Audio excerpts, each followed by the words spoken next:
What we're going to look at today is a follow-up to the previous video I posted, which was on JavaScript promises. And what I'd done was put together a program that made use of promises in order to make caching of, in this case, requests to AJAX calls much simpler. And if we look at where we were then, we had this weather service and a getWeather method that has a cache. And the very first time you call this getWeather, we make an AJAX call, which returns a promise, which is what we store in the cache, and then return. And then subsequent times, we just return that cached promise. So there's only ever one promise created. But if we call it multiple times, like we can see here in the getAll and the getWarmest, it's the same promise, but we have different callback functions, one to display all the data, one to display the warmest data. And so we can see if we look to the website itself that getAll, getWarmest, same data, and there's only been one call made to the web server there because we've got the information cached. I was going to take that a bit further because if we take a look at that second bit of functionality, so the getWarmest, you can see what I've done is I've, on the success callback from the promise, I've put a call to that display warmest. And then in here, we've got the actual functionality that just assumes the first element in the array is the warmest and then loops through checking for anything any warmer. What I was going to do is actually make the code slightly uglier than it was before, which is to take that and put it directly into that success callback. So put in some curly braces and then pop those in there. We've actually called the parameter weather rather than data, so let's put that in there and just check that should work in exactly the same way. So that's still working okay. And embedding the code in there is a bit ugly, but it's something that you'll quite often see done. But what I then wanted to do was show you something that quite often happens, that having got some data back from a web server, we need to get some more data. And what you can see I've got in my actual web service is, as well as getting all of the data for the various temperatures, I've also got a function, a bit of a noddy one, but a function to get the weather forecast for a particular city. So the idea is here that once we've identified which is the warmest city, we'd then like to make a subsequent call to the web service to get the weather for that city. And in my web service, I've already set that up. Very simple. So there we can see we've got the get forecast for a particular city. Again, simply returning the promise. I haven't bothered with caching it there, but ideally you would cache it in just the same way as the other one. And then in here, what we could then do is we could say something like this, _weather service dot and then whatever I called it, get forecast. And that takes as a parameter the city, which is this max city, so the city with the maximum temperature. And so we'd call that, and then remember that's returned a promise, so we could on that promise again do then, and then the success callback would be something like forecast gives, and then let's make that very simple. Let's just take that bit of code there and pop on to the end of that. Let's put a break in there and then just put in that forecast. So the parameter that we've got passed in, it's just returning a string there. So we make the call to get the weather. Having got the weather, we find the city with the highest temperature, and then we make another call to get the forecast for that city, and then we display the results of all of that. So if we save that now and then refresh here, then when we do get warmest, we've got the warmest city, New Delhi, from the first call, and then the forecast, New Delhi will be sunny, from the second call. All works perfectly well, reasonably efficient. Certainly if we'd put another cache in there, it would have been even more efficient. But in terms of the layout of the code, we've got a nasty thing that is sometimes referred to as the pyramid of doom, because the way that these are structured with the callback then making another Ajax call, you get these deeper and deeper thens. And so if this were a process of, say, 5 steps, rather than having 5 steps one after another, you would get 5 steps with further levels of indentation, because each outer step in its then contains a then, which will contain a then, and so forth. So although it works, it's a bit ugly. A couple of ways around this. One way is quite neat. It's simply that you can chain together your promises. So having got the then off the first promise, what we can do, just delete that, but I'll keep that in my clipboard. But we then, at the end of that first promise, return a second promise, because remember, get forecast is returning one of these promises.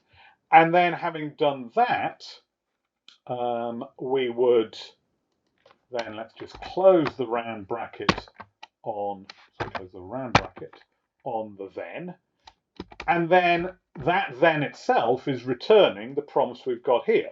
And because we've got a promise returned, we can do another promise, and in that one, oops, a bit too much there. In that one, we put the code for the forecast. So there we've got the then for the first promise, get the weather, and that returns another promise, and then this then is on the promise return. So let's just check that, but the behavior there should be exactly the same, except we've got an error somewhere. Ah, yes. Problem we've got slightly here is just one of scoping. So if we go back here, it's because inside this second then, I've used that max variable, which I actually declared inside the first then that was different scope. So actually declare max out there, set it to null, and then set it to the data in there. And so now we should see, when we refresh that, that works in exactly the same way. So no difference in functionality, but slightly neater in that rather than having this pyramid where each then is encapsulated in another one, we can just chain them together. So however many steps we've got, it won't get any deeper. And then one of the nice things you can do there, because I've cheated a bit, each of my thens, I've only provided the one parameter, which is the success parameter. I haven't done a failure parameter. I could, on each of the thens, provide its own failure, but you tend to want to put all your failures together, as it were. So what we can actually do is put here, on the end of that last one, we can put a dot catch, and then in there we can put, just as a one-off, the code we want to process in the case of an error. So pop on a semicolon there. So looks very much like a try-catch block in that sense, in that the last thing is this catch function. And so now what should happen, that should work in the same way normally. But again, if I made a mistake in one of these, so let's go and again misspell the URL in one of those cases, and then come back here. And then now when I click it, it just reports there in the same way. So it doesn't matter now which one of the two promises the error comes from, catch will get all of them. And in JavaScript 5 and earlier, well, at least if you had promises, this was what you could do with them.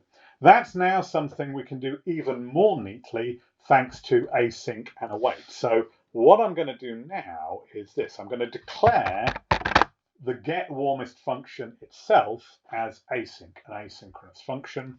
And then when I do the get weather, now remember that the whole purpose of get weather is to return that weather parameter to the Lambda, which is what I'm then using. And similarly, the whole purpose of the get forecast is to return that forecast parameter.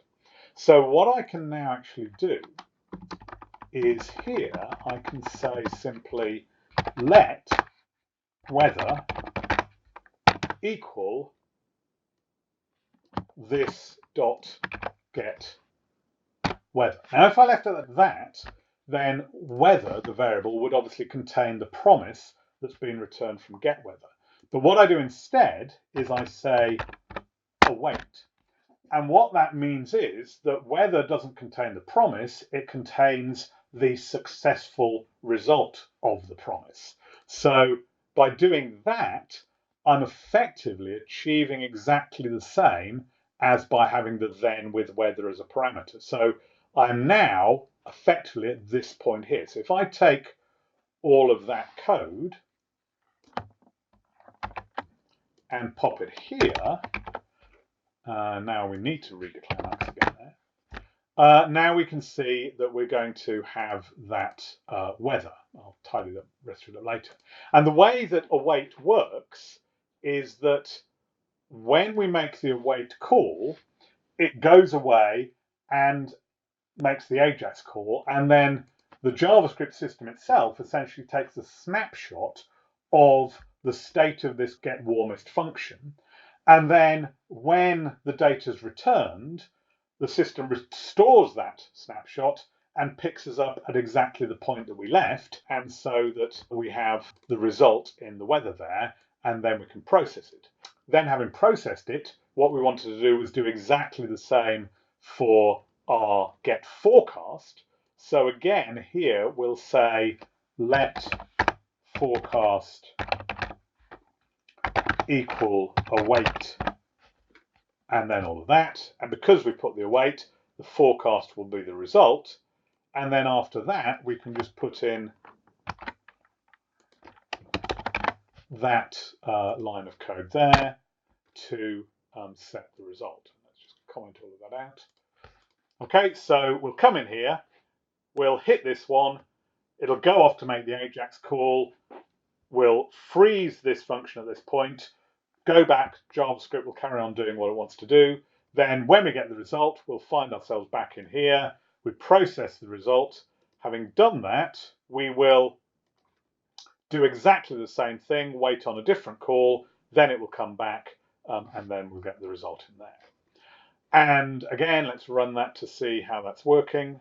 So refresh this, do getWarmest, and we get exactly the same results, but in a much neater way. And if you wanted to debug this, so we've got Chrome debugger, then we could go and find manager, and we can see if I put a break in there and hit getWarmest, we can just step through that in exactly the normal way, even though in fact every time we do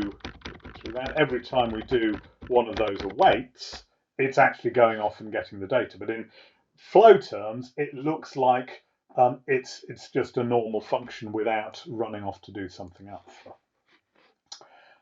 Last thing I want to show you there is the error, and that again is done in what's a normal programmatic way rather than worrying too much about the way that promises work. So if we want to deal with the error, we do it with a catch block. So if I put in all of that code into a try block,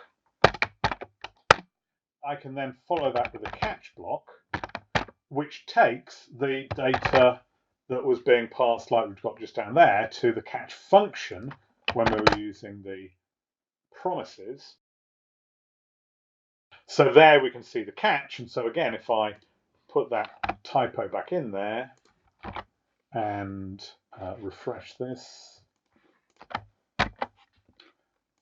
then we can see we're getting the error occurred if we were to put a break into the catch. We can see that's where it's going when we try to do the getWarmest. So really three ways we can do all of this.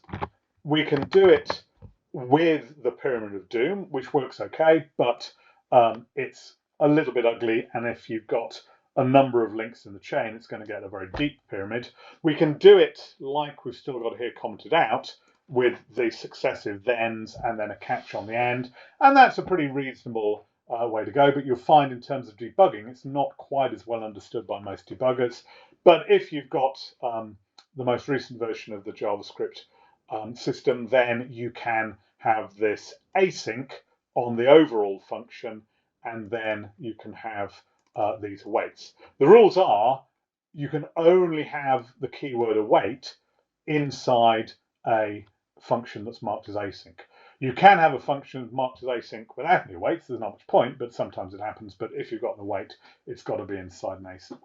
I'll be doing fairly soon another video on async and await in C#, which do almost exactly the same thing. But I will just mention now one of the biggest differences is that in JavaScript, certainly JavaScript running in a browser, slightly different from Node.js, but in running in a browser, you don't have any true multi-threading. So it's not that we are running on a different thread after an await or anything like that. All that happens is when the actual weather data comes back from the Ajax call, the data or the result gets put onto the event loop, and when the event loop comes around and is available, that's where we pick up and carry on the rest of the coding there. But we've seen there some more advanced use of promises. We've seen how you can chain together promises using multiple thens, or slightly neater, once used to the syntax, you can chain them together effectively using the async and await keywords. As ever, any questions, put them in the comment section below, and I hope you found that helpful.